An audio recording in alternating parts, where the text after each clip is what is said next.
అంటే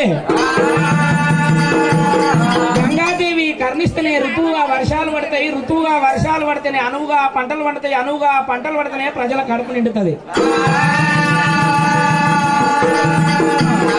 ఒకవేళ గంగాదేవి కర్ణించకపోయినా, ఋతువుగా వర్షం పడకపోయినా, అనువుగా పంటలు పండపోయినా ఏ ప్రభుత్వం ఏ రాజులు ఈ ప్రజలకు అన్నం పెట్టి సాధలేరు. మానవ సమస్త చరాచర ప్రాణకోటికి నీరే ప్రాణాధారము. ఒక మనుషులకే కాదు, భూమి మీద ఉంటున్న ప్రతి ప్రాణికి ప్రతి చెట్టుకు నీరు లేకపోతే ఏది బతకదు. అందుకని మా ఒగ్గు పూజారి మొదలు ఆ గంగదేవి ప్రపంచానికి అంత ముఖ్యం కాబట్టి గంగని యాద్ చేస్తాం మేము.